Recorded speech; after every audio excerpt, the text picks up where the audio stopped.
Donna Prescott called the police 12 times in 5 weeks, accusing the black single father next door of being a trespasser, a thief, and a danger to the neighborhood. On the final call, a sergeant blocked Harrison Noble's car in front of his 8-year-old daughter, rested his hand on his holster, and kicked open the file boxes in the trunk. Harrison stayed calm. He opened his leather wallet and revealed a gold badge. The sergeant's face drained white as he snapped to attention.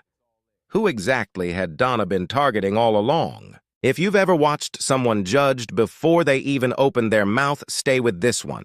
Subscribe now so you don't miss how far this goes. Harrison Noble had spent 26 years learning how to read a room before he ever said a word in it, and the moment he pulled the moving truck onto Briarwood Lane, he read this one without trying. Curtains shifted behind windows up and down the street. A man walking a golden retriever slowed his pace just enough to stare. None of it surprised Harrison. What surprised him was how much he wanted this particular street to feel different, because for the first time since his daughter Maya was born, he had bought her a house with a yard big enough for a swing set and a bedroom window that looked out onto a magnolia tree instead of a parking lot. Maya was 8 years old, all elbows and energy, and she claimed that window before Harrison had even carried the first box through the front door. She stood on the bare mattress frame, pressed her palm against the glass, and announced that this was the room where she was going to draw flowers on the sidewalk every single day until the whole street looked like a garden. Harrison let himself smile at that. After years in a cramped apartment in Durham, after raising her alone since her mother walked out when Maya was barely 2, he had promised himself that one day he would give her a home that felt permanent. Watching her claim the window felt like the promise finally landing. What nobody on Briarwood Lane knew, including Harrison's new neighbors, was that the quiet man in the faded work shirt hauling boxes with his daughter had been unanimously appointed the next police chief of Cedarfield only 11 days earlier. The announcement had run in the local paper without a photograph buried between a road closure notice and a school board update. His official swearing in and the department-wide introduction to every officer under his command were still several weeks away, pushed back to give the outgoing chief time to close out his final cases properly. Until then, Harrison had chosen to work out of a temporary office at City Hall rather than the station itself, so the transition could happen without disruption.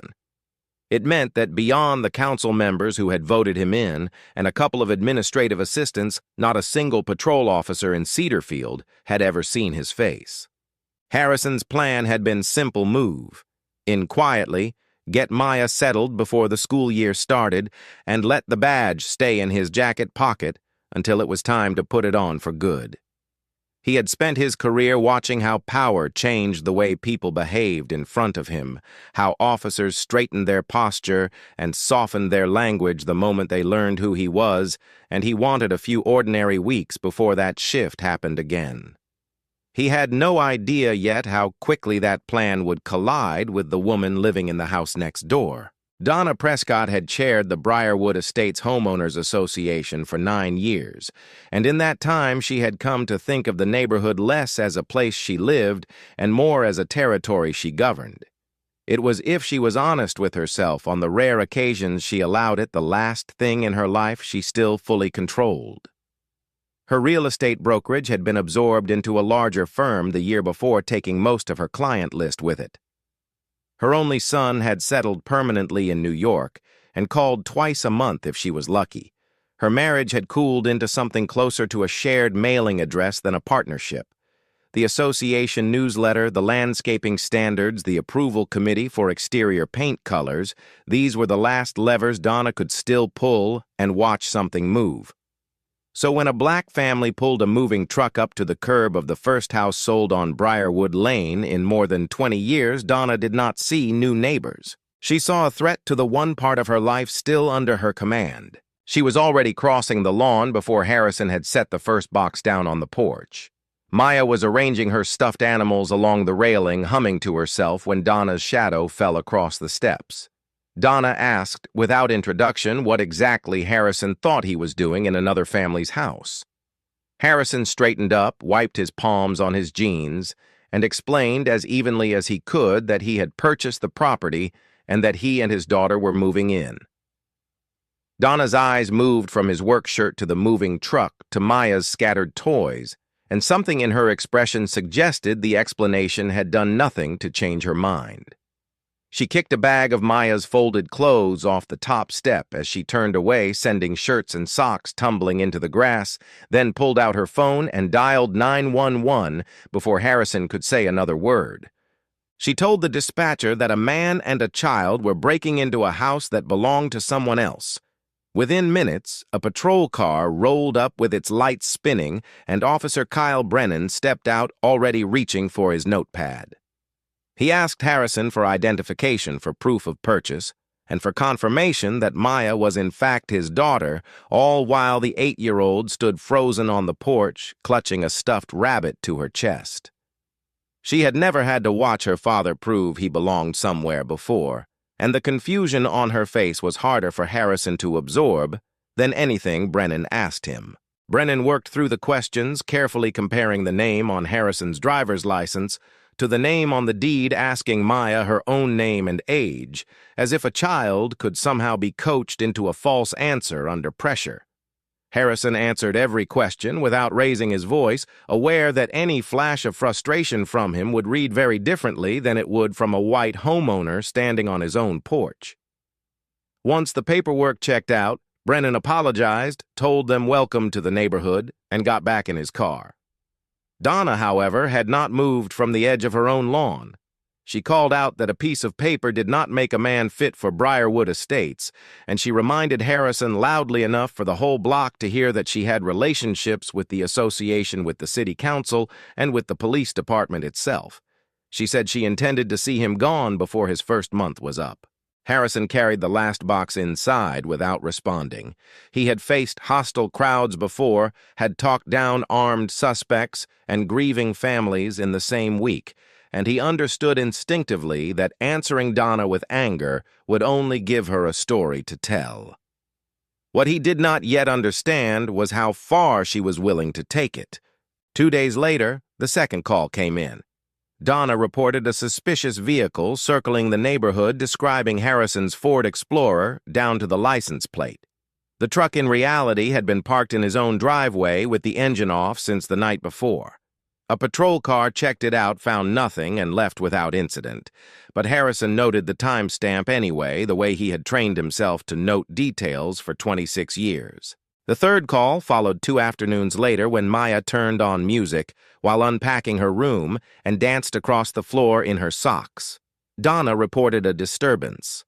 When the officers left that time, Maya turned the stereo off herself and did not turn it back on for almost a week. Afraid, she told her father quietly that the woman next door would call the police again if she heard so much as a song. The fourth call came when a black contractor arrived to install Maya's bed frame and bookshelves. Donna described a suspicious man carrying tools into the Noble house, suggesting he might be casing the property for a burglary. Officers arrived while the contractor was mid-installation. Humiliated and unwilling to risk further trouble, he packed up his tools and left before the job was finished, and Maya's bookshelves sat half-built against her wall for another 2 weeks. By then, Harrison understood that none of this was confusion. Donna was not making honest mistakes about a new family on her street. She was systematically converting the most ordinary parts of his daughter's life, a parked car, a pop song, a piece of furniture, into evidence of a threat that existed only in her own mind. He weighed his options that night after Maya had fallen asleep. He could walk next door, show Donna his badge, and watch her fear turn instantly into apology. It would end the calls within a single conversation, but it would also end just as quickly. Any chance he had of understanding what his own officers did when they believed no one above them was watching. Cedarfield had hired him precisely because its department needed reform, because years of complaints about racial profiling and excessive force had piled up unanswered. If he revealed his badge now, he would only ever see the department performing for its new chief, never see it as it truly treated the people it was sworn to protect. So Harrison chose to stay quiet. He began keeping a private log on his phone, recording the time of each call, the officer who responded, and the outcome, certain that if Donna kept going, her own arrogance would eventually build a pattern too clear for anyone to dismiss. He did not yet know how many more calls it would take, or how close to his daughter Donna would eventually come. He only knew that somewhere beneath his badge, before he ever put it back on, he needed to know exactly what kind of department he was about to lead. The log Harrison had started keeping after the fourth call sat open on his phone almost every night, now a quiet record of exactly how the department he was about to lead treated people who carried no badge. He had promised himself he would give it time, and time was exactly what Donna kept using against him. The fifth call came on a Saturday morning, the kind of morning Harrison had been looking forward to since they signed the papers on the house. The air was still cool, the street mostly empty except for a couple of joggers and a man clipping his hedges 2 doors down, and for a few minutes it almost felt like the ordinary weekend Harrison had promised his daughter when he first showed her the listing photos. He went out for his usual run, while Maya pedaled alongside him on her bicycle, her helmet a size too big and sliding forward every few yards, laughing every time she had to push it back with her forearm instead of stopping. Donna watched from her window long enough to describe to the dispatcher a man moving aggressively through the neighborhood with a child in tow under circumstances she called concerning.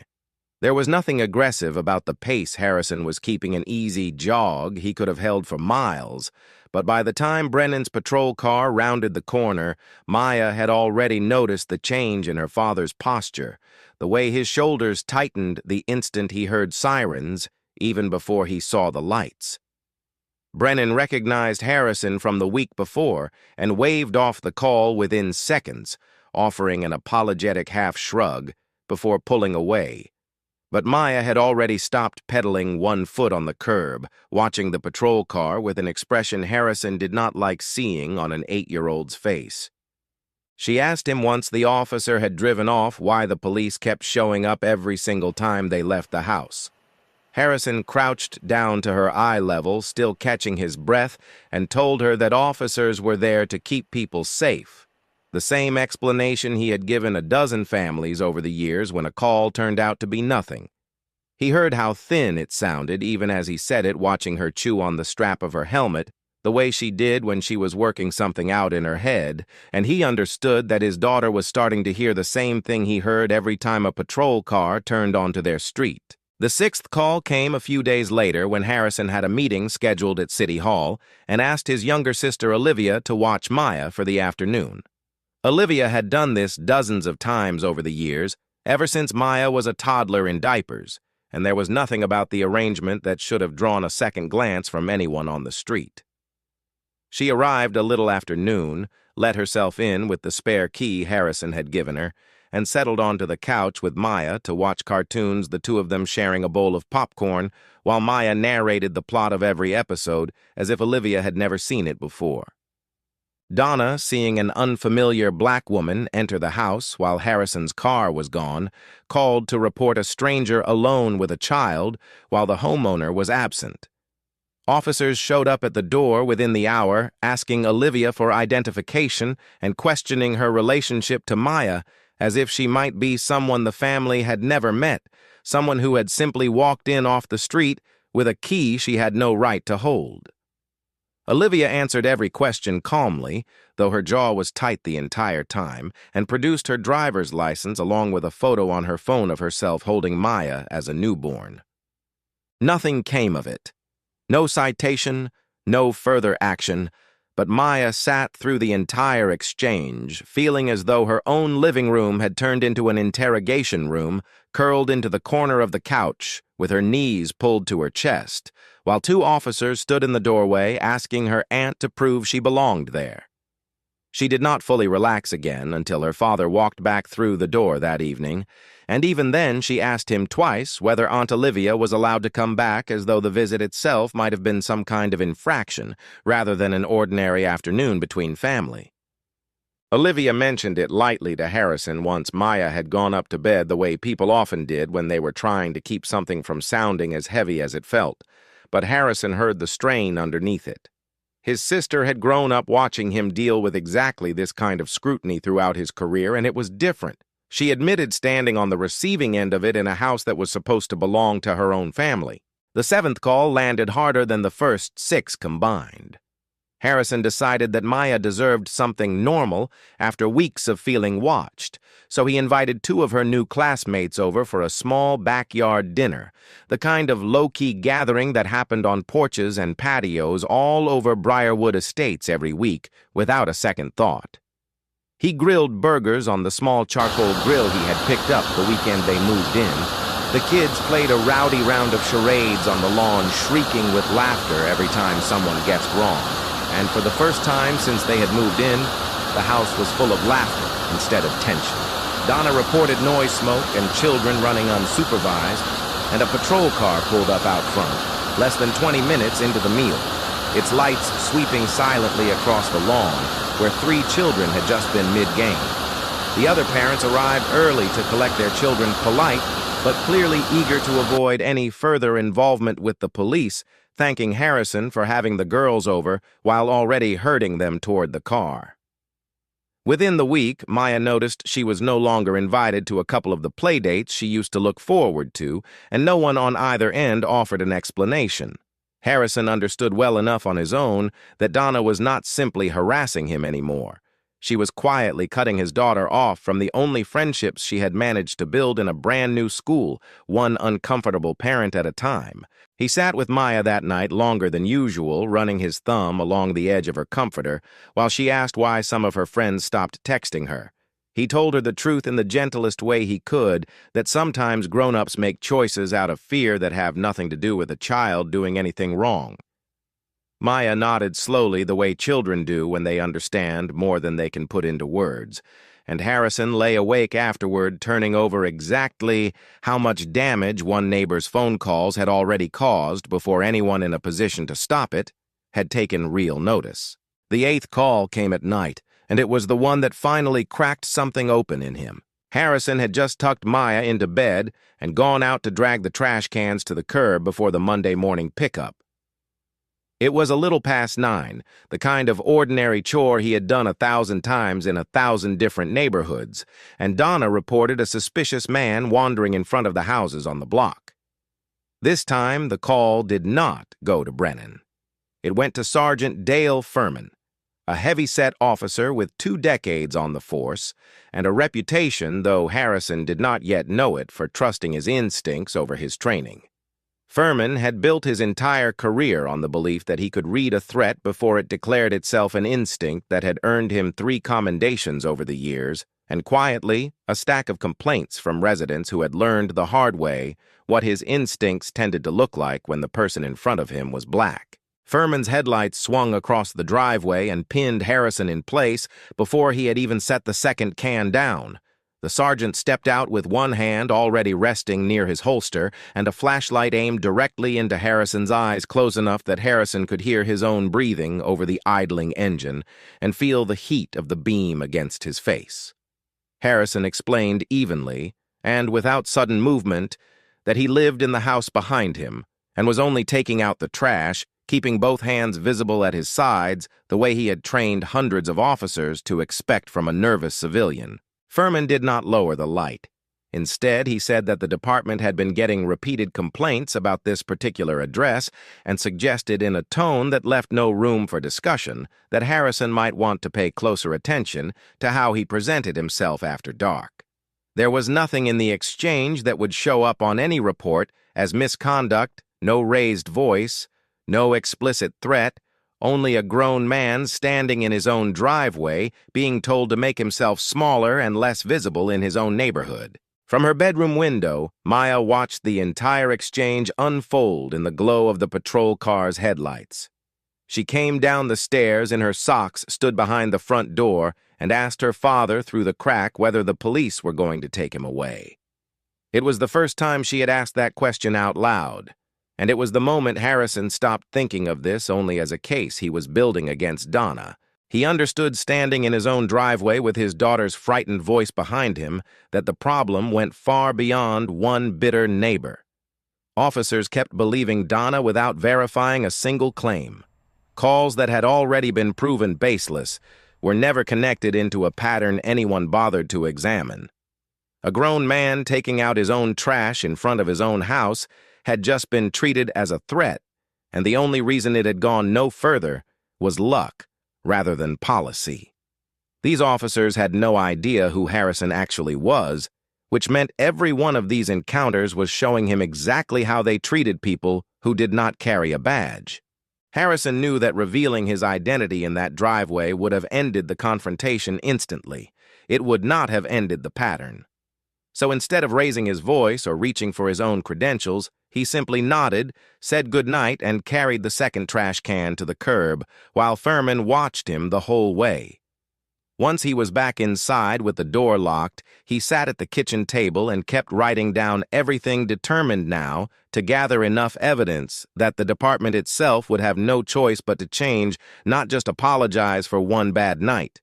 He thought about the packet of complaints waiting for him at City Hall, the file on excessive force incidents he had already reviewed twice before accepting the position, the community meetings where residents had described being stopped, questioned, and searched for reasons that never held up to scrutiny. He had told the council during his final interview that reform could not be built from a desk. It had to be built from understanding exactly how an ordinary encounter with this department felt when nobody in the exchange knew who held the power. Standing in his own driveway, that night badge still folded in his jacket pocket, Harrison finally understood the shape of the problem he had been hired to solve because he was living inside it. The ninth call came about a week later, and this time Donna went after something that belonged entirely to Maya. It was a warm afternoon, and Maya had settled onto the front walkway with a box of sidewalk chalk, sketching out a magnolia tree, a little house, and two stick figures holding hands, exactly the picture she had promised herself she would draw the very first day she claimed her bedroom window. She had been working on it for almost an hour, humming to herself the way she did when she was proud of something, adding small details like leaves on the tree and a yellow sun in the corner, when Donna crossed over uninvited and announced that the drawings were lowering the appearance of the neighborhood. Before Maya could respond, Donna ground her sneaker into several of the chalk sticks scattered on the pavement and dragged her foot across part of the picture, smearing the two stick figures into a gray blur across the concrete. Maya froze, chalk still in hand, staring up at the woman towering over her drawing. When she finally protested, her voice small but indignant, Donna called the police herself, accusing an 8-year-old of vandalizing shared association property as though the child had taken a can of spray paint to a public wall. Brennan handled that one over the phone, confirming that the section of walkway in question sat entirely within the Noble family's own property line, and closed the complaint as unfounded within minutes, his voice tight with something close to embarrassment by the time he relayed the outcome to Harrison. Maya, however, did not go back outside to finish the drawing. She gathered the broken pieces of chalk into their box, sealed the lid carefully, as if the chalk itself might still be salvaged for something someday, and slid it under her bed, where it stayed for the following several days untouched, while the smeared half of her picture faded slowly under the afternoon sun. The 10th call was the one that changed everything. Maya's ball rolled toward the property line a few days after the chalk incident, and she jogged over to retrieve it, the way she had a dozen times before, without a second thought about which side of an invisible boundary the ball happened to land on. Donna stepped into her path before she reached it, telling the girl that children like her needed to learn where they belonged, her voice flat and deliberate in a way that left no doubt she meant every word of it. Maya tried to step around her and head home, suddenly unsure of herself, in a way she had not been a moment earlier, but Donna caught her by the wrist, gripping hard enough to leave a mark, and demanded that she call her father outside to talk. Harrison heard Maya's voice rise in alarm from inside the house, and was through the front door before he had time to think about anything except getting to her. He found Donna's hand still closed around his daughter's wrist. Maya's face twisted somewhere between fear and confusion, and for one long second, Harrison felt every year of his training strain against something far more immediate than professional restraint. Every muscle in his body wanted to close the distance between them in a single stride. He did not raise his voice. He did not push Donna away, though every instinct told him to. He simply told her in a voice low enough that only she could hear it to let go of his daughter, and once she did, he guided Maya back inside and photographed the red mark already forming on her wrist before it had a chance to fade his hands steadier than he felt. Maya sat on her bed afterward, hugging the box of broken chalk to her chest, and asked her father a question that would stay with him longer than anything Fairman or Donna had said to him directly. "Does she hate me because I look like you?" Harrison did not have an answer ready. For the first time since the calls began, he felt his own composure slip not from anger at Donna, but from the unbearable weight of watching his daughter absorb a hatred she had done nothing to earn. He thought of every case file he had reviewed over the years where a child carried something like this quietly for months before anyone noticed, and he promised himself Maya would not become one more name buried in a folder. Every instinct in him wanted to use the authority sitting untouched in his jacket pocket to make Donna answer for what she had just done. But he understood even in that moment that if he intervened personally before any independent process existed, Donna would have every reason to claim the new chief of police had used his position for a private act of revenge against a neighbor, and any real reckoning she deserved would be dismissed as nothing more than a grudge. He sat with Maya until she fell asleep that night, the box of broken chalk still tucked against her side, and he stayed in the doorway of her room long after her breathing had evened out, turning over exactly how much longer he could afford to wait before the badge came out of his pocket for good. That same night, Brennan finished his report on the 10th call, and this time he could not simply file it away as another unfounded complaint the way he had with the calls before it.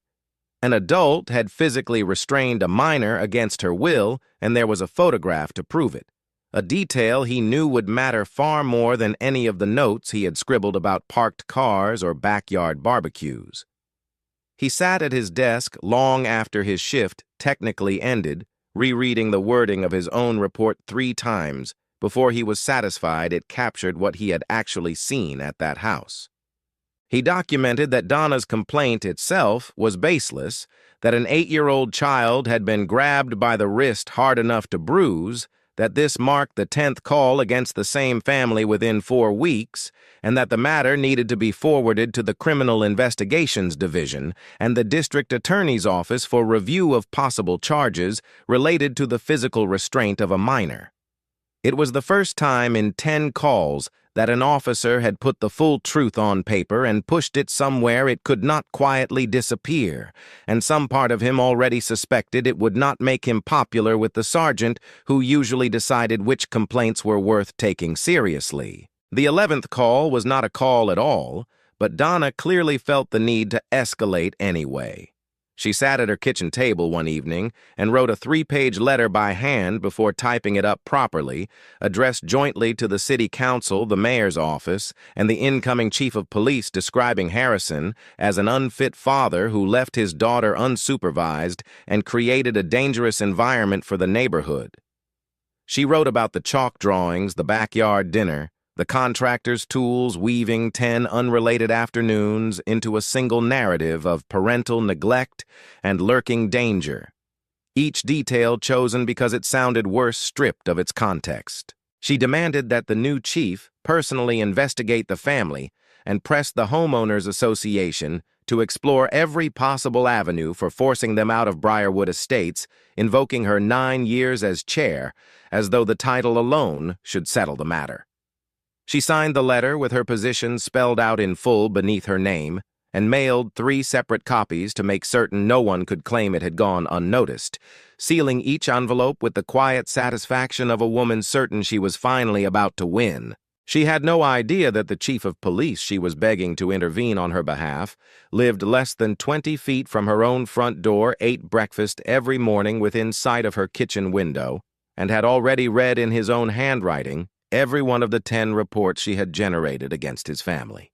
The 12th call came the very next morning, the day before Harrison's official department-wide introduction, the last quiet morning he had left before every officer in Cedarfield would finally know his face. He had woken early, made Maya's lunch, and packed her backpack while she ate cereal at the counter, running through his mental checklist for the meeting ahead of him, unaware that the ordinary morning was about to become the most dangerous of the entire 5 weeks he had spent on Briarwood Lane. He was loading a set of boxes into the trunk of his car before dropping Maya at school and heading to City Hall, boxes filled with personnel files, internal reports, and budget documents he had been reviewing in preparation for his first full day leading the department. Donna watched from her window and called it in, immediately telling the dispatcher that a man was loading boxes of stolen property into his vehicle. This time, the call went to Furman, and Furman did not hesitate. He turned his patrol car directly into the mouth of the driveway, blocking any way out, while Maya sat buckled into the back seat of the Explorer with her backpack already on her shoulders, waiting for her father to finish loading the trunk. Furman stepped out and ordered Harrison away from the vehicle, both hands raised. When Harrison tried to explain that his daughter was still inside the car, Furman told him sharply to stay quiet and rested his hand on his holster. Maya pressed her palm against the window, tears already sliding down her face as she called out for her father, and Harrison felt the entire situation tilt towards something he could no longer control through patience alone. Furman demanded that Harrison open every box in the trunk. When Harrison told him the boxes contained department files, Furman let out a short, disbelieving laugh and kicked one of them hard enough to send confidential documents scattering across the driveway pages, sliding across the concrete, and catching against the curb. Harrison stood in the single most dangerous moment of the entire 5-week ordeal, and he understood every piece of it with the clarity of 26 years spent reading exactly these situations from the other side of the badge. An armed sergeant tense and one radio call away from summoning backup stood a few feet from him with adrenaline already working against his judgment. His daughter was trapped in the car watching her father treated like a criminal in broad daylight on the same street where she had drawn a picture of the two of them holding hands. Sensitive department files lay exposed on the pavement between them, personnel records that had nothing to do with any of this. One misread movement could turn Furman's hand from his holster to his weapon, and staying silent any longer risked putting both himself and Maya in far greater danger than speaking up ever would. Harrison moved his hand slowly toward his back pocket. Furman's grip tightened on the holster, and he barked at Harrison not to move. Maya slammed her palm against the glass, sobbing out the only word that mattered to her in that instant. "Dad!" Harrison went still, looked at his daughter through the window, and spoke each word clearly enough that there could be no mistaking it. "I'm reaching for my identification." He drew out his leather wallet, opened it, and revealed the gold badge inside engraved with the words, "Chief of Police, Cedarfield Police Department." He held Furman's stare without blinking. "My name is Harrison Noble. I'm your new chief." Furman went completely still. His hand fell away from the holster on its own, and the color drained from his face in a matter of seconds, the same face that a moment earlier had worn nothing but suspicion, now hollowed out by the sudden understanding of exactly what he had just done. Realizing he had kicked confidential department files across the pavement and threatened the incoming chief of police in front of the man's own daughter, Furman dropped to his knees and began gathering the scattered papers with visibly shaking hands, fumbling twice before he managed to stack them into any kind of order. Harrison told him to leave everything exactly where it was. Furman rose to his feet anyway and raised his hand in an automatic salute, the gesture arriving a full beat too late to mean anything. "Chief Noble, sir." Harrison did not return the gesture. He walked past him instead, opened the back door of the Explorer, and crouched down to Maya's level, wiping the tears from her cheeks with his thumb, and telling her in the same steady voice he had used with Furman that everything was all right now and that she was safe. Only once she had stopped shaking did he straighten up and turn back to the sergeant still standing in the driveway. He told Furman that every report from all 12 calls needed to be on his desk before noon, and that this conversation was far from finished. Across the street on her own porch, Donna watched Furman standing at rigid attention in front of the very man she had spent 5 weeks describing as a trespasser, a thief, and a father unfit to live among decent people. She had been holding a cup of coffee, and it slipped from her hand the moment the badge caught the morning light shattering against the tile at her feet in a spray of dark liquid and broken porcelain. She did not move to clean it up. She stood frozen on her own porch, watching a sergeant salute the man she had just spent an entire letter trying to destroy, and for the first time in 5 weeks, the ground beneath her certainty gave way completely. The neighbor she had spent weeks trying to drive out of Briarwood Estates was the same police chief she had just begged in her own handwriting to come to her rescue. Inside the Explorer, Maya wiped her eyes with the back of her sleeve and watched her father through the window, still not entirely sure what she had just witnessed, only that the badge in his hand had made the frightening man with the flashlight go quiet in a way nothing else had. Harrison closed the trunk, checked once more that every scattered file had been left exactly where Furman dropped it, and got into the driver's seat beside his daughter, aware that the hardest part of the morning was not yet behind him. Somewhere between the driveway and the school drop-off line, he would need to find an answer for the question he already knew Maya was going to ask him. Harrison drove Maya to school in silence for the first few minutes, both of them still catching their breath from what had just happened in the driveway. The radio stayed off and neither of them reached to turn it on, the quiet inside the car feeling steadier than anything either of them could have said out loud. Before she climbed out of the car, she turned back to him with a question that hit harder than anything Furman had said all morning. "You're the police chief, so why do the police still treat you like you're bad?" Harrison did not have a simple answer for that, and he refused to insult her with one. He told her only that some people in the department still had a lot to learn about how to treat others fairly, and that he intended to make sure they learned it. Watching her walk toward the school doors with her backpack slung over one shoulder, he understood that the hardest part of what came next was not proving Donna wrong or removing Fairmont from his post. The real test was convincing his own daughter that the badge could still mean something like justice after everything she had watched it fail to protect. At his temporary office in City Hall, Harrison spread out all 12 reports in the order the calls had come, in reading through them one after another, instead of skimming for highlights, forcing himself to sit with every detail rather than rushing toward the conclusion he already knew was coming. A suspected break-in that was a family moving into their own home. A parked car mistaken for surveillance. A dance party mistaken for a disturbance. A contractor mistaken for a burglar casing the block. A jog mistaken for a threat. A babysitter mistaken for a stranger. A birthday dinner mistaken for chaos. A man taking out his trash mistaken for a prowler. A child's chalk drawing mistaken for vandalism. A grabbed wrist explained away until a photograph made denial impossible. A 3-page letter dressed up as concern for the neighborhood. A trunk full of department files mistaken for stolen property. 12 different stories all told separately over 5 long weeks, and every one of them built toward the same conclusion that a black family's presence on Briarwood Lane was itself something to be feared, questioned, and reported. Harrison had spent his career studying patterns exactly like this one from the outside, reviewing complaint logs and use of force reports as a professional exercise in identifying what went wrong. Sitting with his own name and his daughter's photograph attached to every page made the weight of it land differently than any file ever had before. He called Brennan into his office that afternoon, keeping the tone closer to a conversation than an interrogation.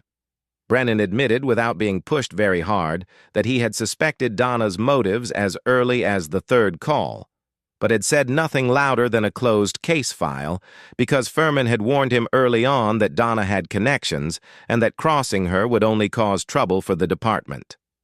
Harrison set the 10th report on the desk between them, the one where Brennan had finally written down the truth in full and pushed it toward an actual investigation instead of quietly closing it. That report is the reason we have a case at all, Harrison told him. Don't let it be the last time you speak up when you already know something is wrong.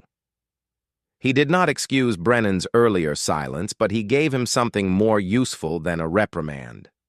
He gave him a reason to believe that speaking the truth on paper could still matter inside this department, and Brennan left the office that day looking like a man who intended to prove it. Furman's meeting went differently, and Harrison could tell within the first minute that the sergeant had spent the whole morning rehearsing his defense. Furman tried to explain that Donna was a well-respected figure who had chaired the association for 9 years and that the department had always prioritized her calls without much scrutiny, as if habit alone could excuse how far it had gone. Harrison let him finish every word of it before answering, his voice even and unhurried. You believed her because she's white, wealthy, and loud. You suspected me because I'm black, quiet, and you didn't know I had power. He reminded Furman that not knowing Harrison was the incoming chief should never have been the reason to treat him decently. A man doesn't need a badge to deserve being treated like a human being. Furman had no answer for that. He was suspended, stripped of his badge and weapon, and placed under review, pending a full internal investigation, and he left the building that afternoon without the salute he had offered so quickly in the driveway. Harrison, however, did not order Donna's arrest himself. To keep the case from looking like one father's personal act of retaliation, he handed every piece of evidence over to the district attorney's office and requested an independent investigation entirely outside his own department's control, insisting that the case stand or fall on the facts alone, rather than on the authority of the man who happened to be bringing them forward. Assistant District Attorney Rachel Whitmore took the case from there, building a thorough file that included all 12 recorded calls, the officers' written reports, the photograph of the bruise on Maya's wrist, and the 3-page letter Donna had signed and mailed under her own name. Investigators went further, pulling Donna's full call history across her 9 years chairing the association, and what they found went far beyond the Noble family. Donna had placed 84 calls to the police over those 9 years, and 71 of them had targeted people of color, a pattern spanning delivery drivers, landscapers, a Latino mail carrier, a black real estate agent, and a plumber named Willis Hartman, who had once been detained for 20 minutes while fixing a pipe for a paying customer, and afterward refused to take any more jobs in Briarwood Estates, losing 3 clients in the process. One family, Patricia Coleman and her husband, had lived in the neighborhood for 14 months before selling their home after 9 consecutive complaints from Donna. Association records showed 31 violation notices issued during her tenure, every single one directed at the same 4 non-white households, while white homeowners with comparable violations were never cited at all.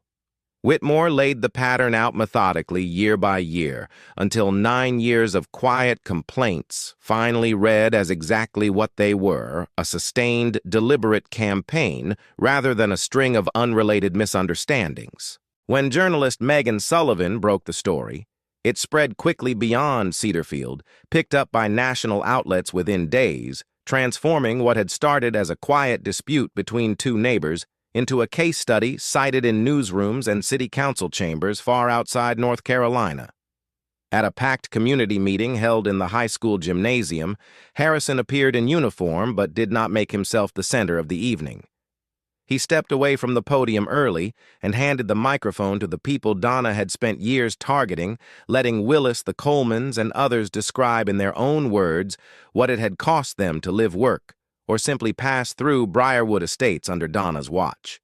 Several longtime residents admitted for the first time publicly that they had noticed the pattern years earlier and said nothing, choosing comfort over confrontation for far too long.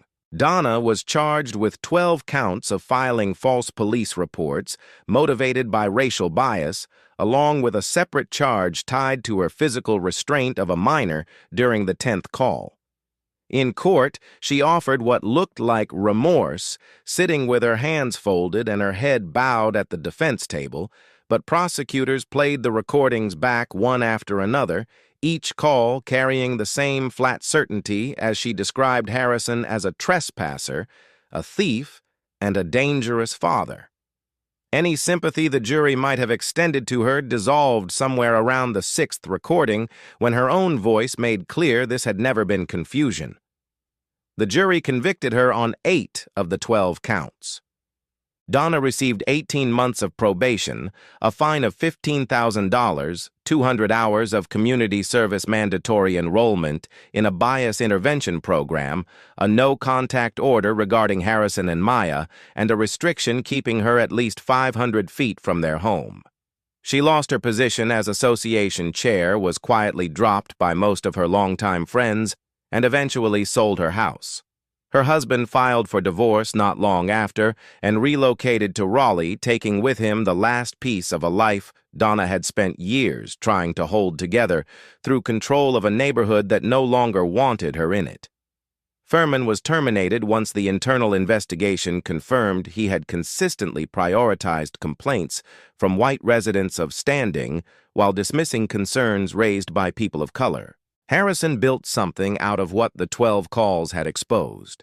He introduced a new department policy called the Noble Protocol, under which any resident who called police 3 or more times about the same person or address with prior complaints already found baseless would trigger an automatic review by a supervising officer. The goal was never to discourage people from calling police when they genuinely needed help, but to catch the moments when the emergency system itself was being used as a tool of harassment against neighbors who had done nothing wrong. Cedarfield adopted the policy without objection, and within 4 months, 2 other departments across North Carolina had implemented similar frameworks of their own. Brennan became one of the first officers trained under the new program to recognize the signs of repeated bias-driven calls before they escalated into something worse. On weekends, Harrison still took Maya out on her bicycle through Briarwood Lane, and no patrol car ever slowed to watch them again.